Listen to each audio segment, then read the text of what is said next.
नमस्कार, मैं रमेश पटेल। आजाद संवाद मीडिया में आपका स्वागत है। आज का प्रमुख खबर, ईडी के चार्जशीट के बाद भी राहुल गांधी गुजरात दौरे पर। सपा प्रमुख अखिलेश यादव ने कहा, ईडी को खत्म कर देना चाहिए। लोकसभा में विपक्ष के नेता तथा कांग्रेस पार्टी के सांसद राहुल गांधी 2 दिवसीय गुजरात दौरे पर हैं। कांग्रेस नेता राहुल गांधी ने कहा, अगर कोई भारतीय जनता पार्टी को हरा सकता है तो वह सिर्फ कांग्रेस पार्टी है।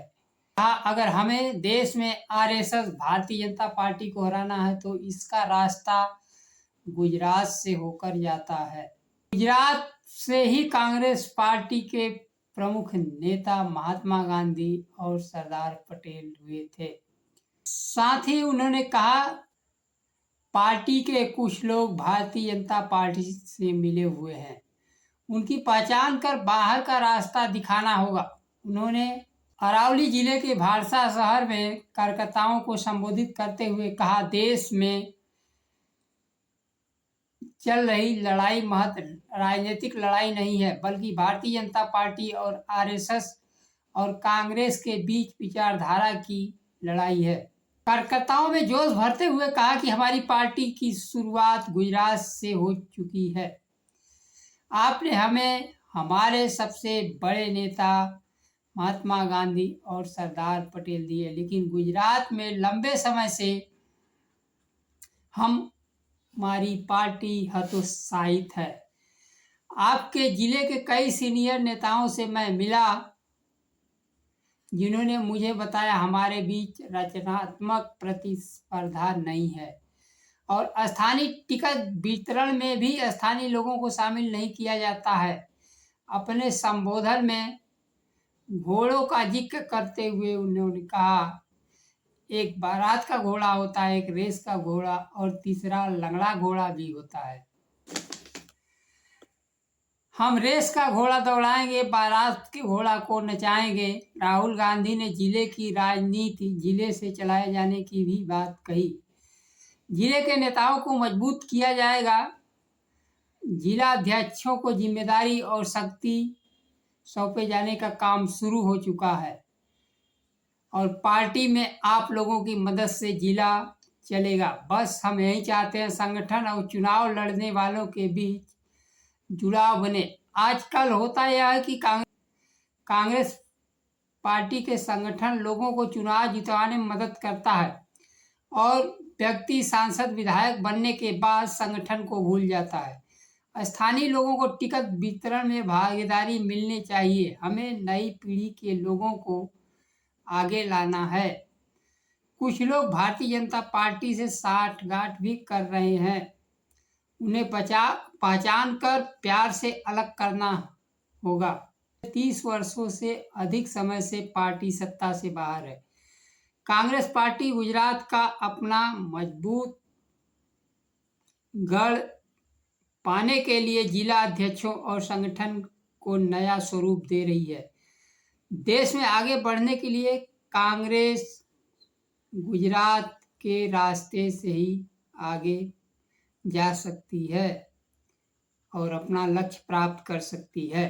कांग्रेस पार्टी के नेताओं को डराने के लिए नेशनल हेराल्ड में राहुल गांधी और सोनिया गांधी के खिलाफ प्रवर्तन निदेशालय ईडी द्वारा आरोप पत्र दाखिल किए जाने के बाद राजनीतिक घमासान जारी है।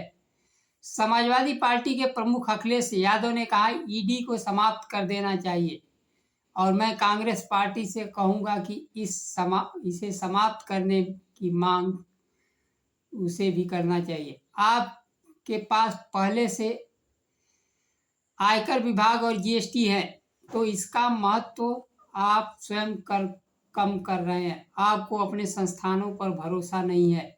अखिलेश यादव ने कहा, जो भारतीय जनता पार्टी के खिलाफ बोलता है उसके खिलाफ ईडी, सीबीआई और आयकर विभाग की कार्रवाई शुरू हो जाती है। कांग्रेस अध्यक्ष मल्लिकार्जुन खड़गे ने कहा, केंद्र की मोदी सरकार कांग्रेस नेताओं को निशाना बना रही है ताकि नाकामियों से लोगों को भटका सके।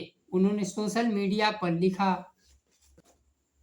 आपकी तानाशाही सरकार कांग्रेस को निशाना बनाकर अपने पाप धोने में लगी है। भारतीय जनता पार्टी की आर्थिक नाकामी बेकाबू होती जा रही है। ना कोई विजन है, ना समाधान, बस ध्यान भटकाने की कोशिश है।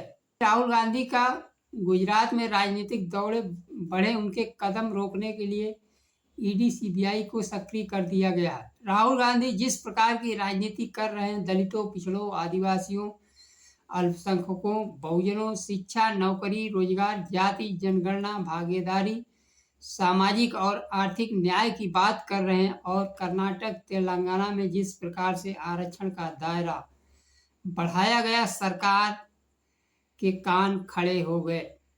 साथ ही राहुल गांधी गले की हड्डी भी बन चुके हैं।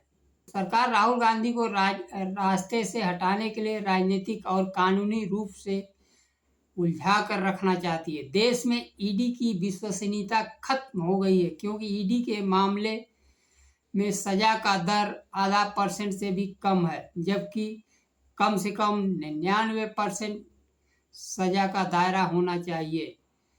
अब तक यही लगता है कि ईडी राजनीतिक विरोधियों को परेशान करने के लिए और जेल में डालने तक के लिए, जनता में विश्वसनीयता खत्म करने के लिए जेल में डालती है। चाहे हेमंत सोरेन रहे हों, अरविंद केजरीवाल रहे, दिल्ली के मंत्रियों रहे हों, ईडी ने सबको जेल में डाल दिया। ईडी केस में जहां जमानत नहीं मिल पाती है, लोगों को धारणा बन जाती है कि यह वास्तव में भ्रष्टाचारी है। लेकिन ईडी अपनी कहानी स्वयं दोहराती है। ईडी कितना सक्रिय है, कितना विश्वसनीय है, उसके केसों में सजा से निर्धारित किया जा सकता है, जिसका राजनीतिज्ञ लोगों पर अब तक हुए केसों में आधा % से कम परिणाम मिला है। सजा न हो पाना केवल ईडी बनकर, सरकार का हथियार बनकर विपक्षी नेताओं को डराने का काम कर रही है। आज राहुल गांधी की छवि महानायक बनकर उभर रही है। जाति जनगणना, दलितों, पिछड़ों की भागीदारी राहुल गांधी की प्रथम उद्देश्य बन चुका है। अब देखना है राहुल गांधी इस सरकार के परेशानियों के बीच, जनता के बीच कैसे निखर कर आते हैं। नमस्कार, जय संविधान। आज के लिए